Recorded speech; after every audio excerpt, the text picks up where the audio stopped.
It's July 20th when Orange first spawns into the world under the gaze of a celestial fish. "My dearest Ajax, you shall achieve great things one day," says his father, possibly unaware that he just opened Pandora's box. Once he's old enough, Ajax's father takes him on ice fishing trips and spends the next few years spoiling him with endless stories of Ajax the Great, unknowingly fueling little Ajax's canonical childhood event where he daydreams of his parents dying horribly and then becoming the greatest hero the world has ever seen. And so, in true childhood fashion, little Ajax takes a piece of bread and a sword and heads off to become Ajax the Great because of course why wouldn't he? He's 14 years old. Orange the Great gets lost and is soon chased off by Razor's predecessors. His luck is bad until, unexpectedly, it turns worse and he falls into a hole. The moment he lands he sees a narwhal that starts making fish noises and gets offended by his presence. A lonely girl finds them both and sniffs the dead people surrounding little Ajax, so she decides that this 2-inch child will somehow overcome the world-eater whale the size of a building. Confident in her new Pokemon, she then sets off to train him, which begins with changing his diapers and singing him lullabies before sleep. Little Ajax is naturally excited to find that his training arc has finally begun and absorbs his training like a sponge. Skirk finds his resolve touching and teaches him the wonderful art of magical girl transformations. 3 months later, Skirk lets little Ajax ask her 3 questions because she needs to foreshadow the importance of the number 3 in little Ajax's fate. "Why did you agree to train me?" asks little Ajax. "That's because I already signed you up for a boxing competition and also bet on you, so now you have to win. What's left for me to do if I've already mastered every weapon?" "LOL, no you haven't, now you need to master mental and psychological damage. How else do you expect to beat Radea on a daily basis and survive in a fandom with people that hate it every time you show up in the story?" For his last question, little Ajax doesn't have to think much. It was a question any innocent child would naturally ask: "Why are you so grumpy all the time?" It would be then that he would hear the words that would stick with him for the longest time, and certainly the wisest words one person could ever hear: "Share your opinion on the internet one day, and you will know the world as I see it." She then proceeds to commit child abuse and doesn't elaborate further. Back in the real world, little Ajax learns it's actually only been 3 days since he last left his room. His parents are worried because last time they checked, Ajax hadn't entered adolescence yet. They grow weary when they realize their beloved son had actually become an eye of the storm. "Son, when I said you would do great things, this isn't what I meant," his father says. "Father, I have witnessed the horrors that lie beyond the dark fissures of this world. I have seen the great creatures that lie dormant beneath our feet with my own eyes, and I have learned that the only path to strength and greatness is through opponents stronger than me and endless battles dangerous enough to bring me to the brink of death," says little Ajax before sprinting off to commit more acts of violence. One such day, Ajax the Small is playing with action figures with a bunch of the Fatui soldiers when Pulcinella finds them and offers to show Ajax his own limited edition action figures. "I don't know. Can I ask my dad first?" says the 14-year-old kid. Pulcinella reluctantly agrees and meets with his father in order to get the adoption papers. Ajax's father agrees to sign his 14-year-old kid into the military because according to him his son needs discipline, and frankly, who can oppose the wants of a Fatui harbinger anyways? He watches in sorrow as the Fatui take his beloved Orange away. Once Ajax is enlisted, he sets off to start his second training arc. At the beginning the other recruits give him a hard time because he's built like a noodle, but soon enough they come around because Demon Incarnate is surprisingly strong and respectable. Somewhere around this time Ajax the recruit is out doing some mission when he comes across Capitano doing his daily commissions. He thinks it's the most inspiring thing to have ever witnessed. A few years later, Pulcinella is proud with how his pumpkin harvest is growing and decides to show off his achievement to his boss and coworkers. "Pulcinella? That is an undersized pumpkin, what is he doing here? He can do stuff, look."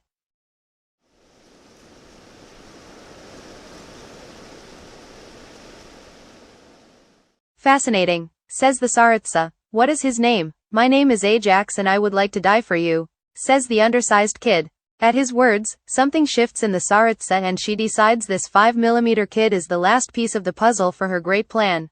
So Ajax gets titled as Tartaglia, the 11th Fatui Harbinger and Vanguard of the Tsaritsa.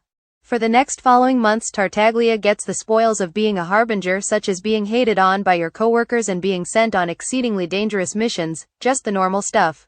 He does occasionally get invited by Capitano to go on tea parties of all things with some of their fellow harbingers, but he really just accepts in hopes he gets to spar with his idol.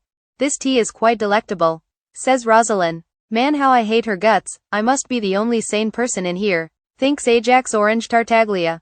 One day during one of the Harbinger meetings, Orange barges in with no warning.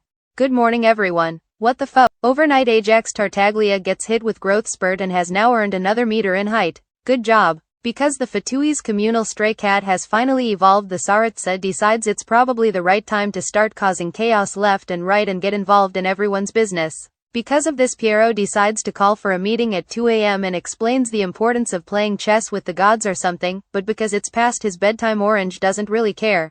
A few months later, he gets sent to Leeway under the cover of Childe in order to manage Northland Bank and steal the heart of a god. Childe, the ever-embodiment of doing the wrong formula and getting the right result, takes a different approach and unknowingly ends up dating said god.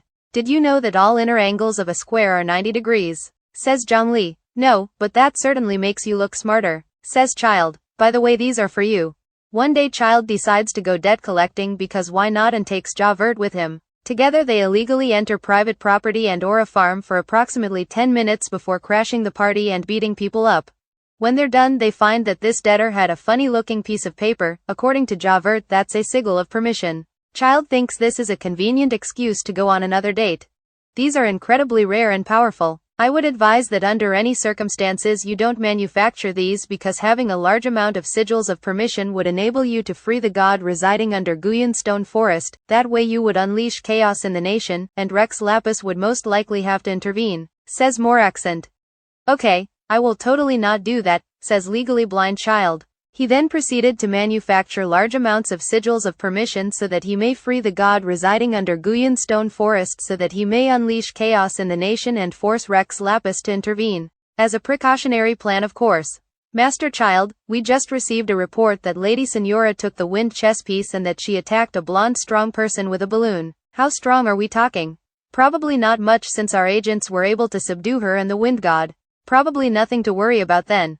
Soon comes the rite of dissension. If everything goes to plan, he should be getting the rock chess piece today. Well, think again. Rex Lapis dies rather dramatically, and for whatever reason everyone points fingers to the traveler even though they literally just arrived. Childe thinks this is unfair and intervenes, because who wouldn't intervene when acts of injustice are being committed? He decides to give them a sigil of permission to test how effective they are. In the meantime, he arranges a meeting between the traveler and Wansheng's favorite consultant so that they may access the corpse of dead Lapis. One session of old married couple shenanigans later, the traveler and Zhongli go off to get flowers and perfume while Childe tails them because suddenly he feels like he's third wheeling. Everything is going fine until both of them ask him to buy stupidly expensive incense from a green doctor in Boo Boo Pharmacy. There's absolutely no way he would spend that amount of money so recklessly, so instead he promises to set up an entire farm of coconut milk entirely for the local Childe. Once they finish preparations for dead Lapis's funeral, Childe sends Fatui soldiers there to perform, which makes the Qixing suspicious about Wansheng's and Northland Bank's partnership, and they start interrogating people about it. In the middle of the chaos, the traveler infiltrates the Golden House and Childe follows after because he also wants to see the body of dead Lapis. He decides to fight the traveler because he hasn't really fought anyone sufficiently strong in the past months and he's feeling itchy about it. She turns out to be stronger than he initially thought. Unfortunately for her, he's delusional and easily gains the upper hand again. With all of the confidence in the world, he does the very serious, very canonical event where he inserts his fist into Morax's body. But the rock chess piece isn't inside Morax. He thinks the traveler took it and tries to take it back, so Childe activates his magical girl transformation but forgets that he only gets to use it for the duration of Wrath of Monoceros Kali and runs out of time.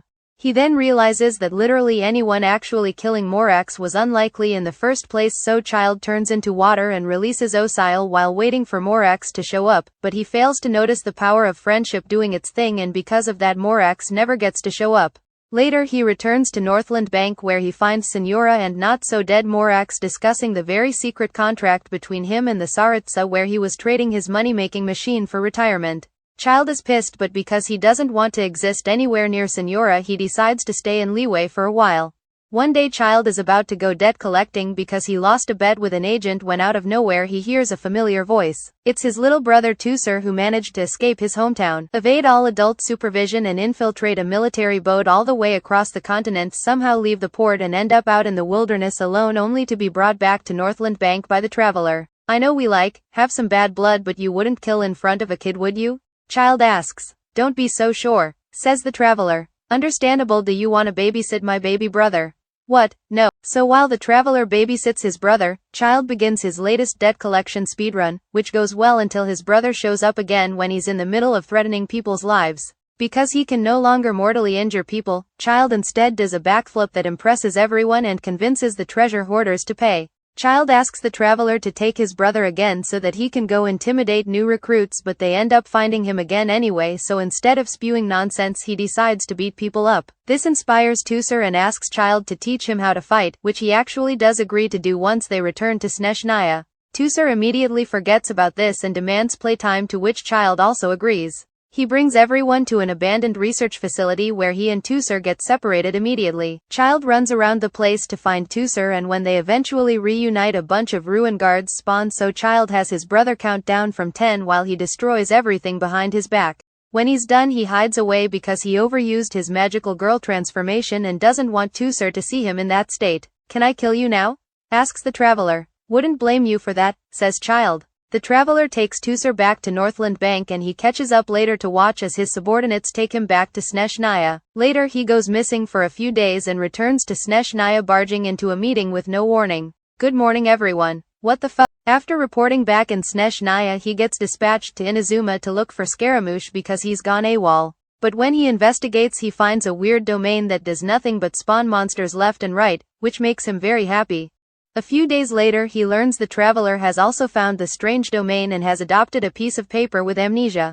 Over the following days they help Shiki Taisho understand the meaning of life and that he doesn't have to be a weapon. "But being a weapon is great," says Childe. "You're weird," says Paimon. Once he's done investigating the domain, Childe figures Scaramouche isn't there, so he goes beetle hunting instead. He then finds a kid heading towards a camp of monsters and naturally takes care of that. The kid is impressed by Childe's skill, so he leads him to Yoimiya, who retrieves the kid, and after talking with Childe about childhood dreams and what souvenirs he should take home, they become besties. A few months later, when he's already returned to Snezhnaya, he has to attend Signora's funeral because she died in Inazuma. "Isn't this sad?" says Pantalone. "Shut up, you never leave your room anyways," says Arlecchino. "Man, how I hate their guts. I must be the only sane person in here," thinks Tartaglia. During the following months, his life is pretty chill because he apparently had no reason to go to Inazuma in the first place. One day he starts listening to the sounds of a fish squirming in his dreams, which inevitably results in him being in a bad mood all the time. The noise eventually turns so bad he decides he needs to go on a vacation. Childe decides to go to Fontaine because he figures if the fish in his head gets water it'll stop bothering him every time he's trying to sleep. The moment he arrives in Fontaine he gets a whiff of the champion duelists and makes it his objective to spar with absolutely every single one of them. One day while sightseeing around the court of Fontaine he sees a bunch of people causing trouble for a blacksmith and recognizes them as debtors of Northland Bank. He puts pressure on them until he sees the traveler standing right there and starts rambling about his family in front of those people. They get offended because how dare Childe catch up with friends and try to beat him up, except they didn't realize he was Tartaglia, the 11th Fatui Harbinger Vanguard of Her Majesty the Tsaritsa, so he beats them up instead.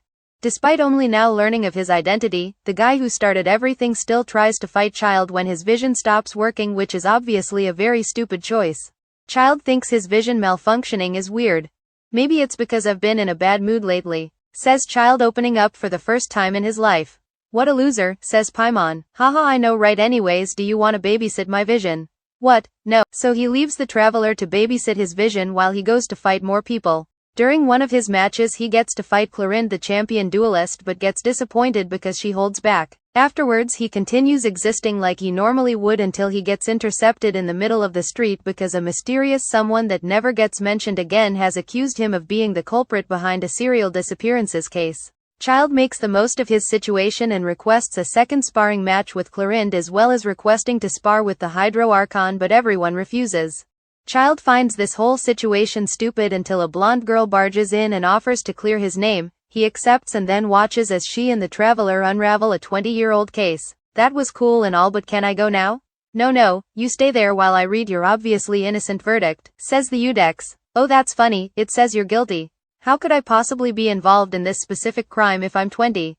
What makes you think anyone cares?"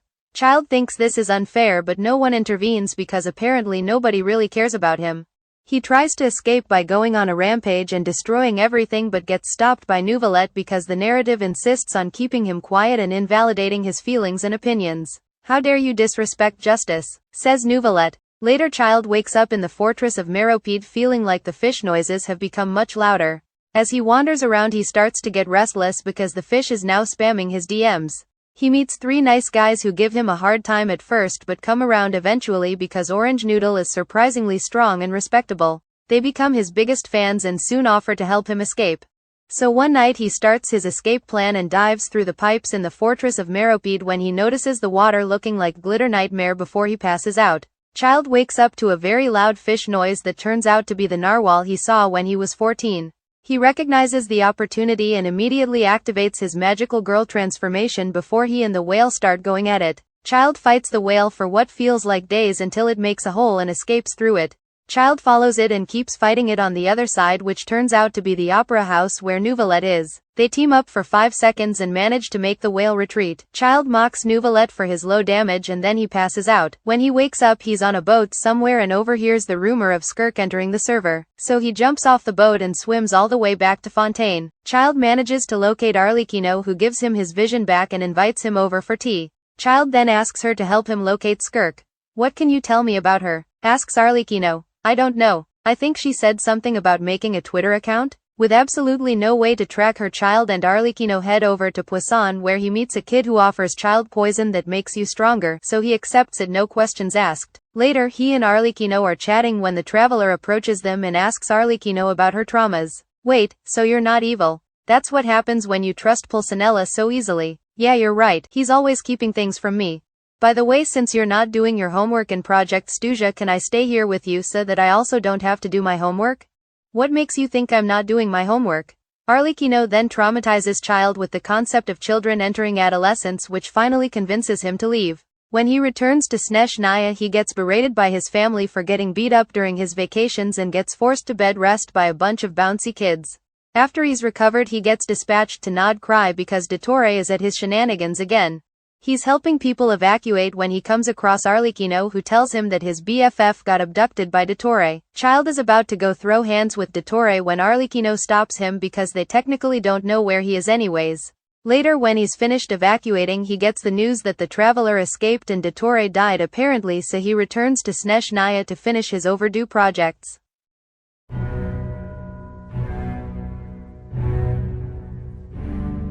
Dearest sister, last week I met a blonde person in Liyue. I know all of you would love her. She's super strong. She can wield multiple elements and also she's super strong. She can fight multiple enemies at the same time and also she's super strong. She can solve very complex puzzles and also she's super strong.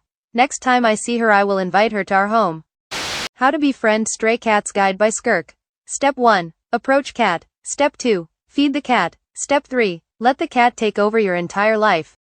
Fight? No. Fight? No. Fight? No. Fight? No. Fight? No.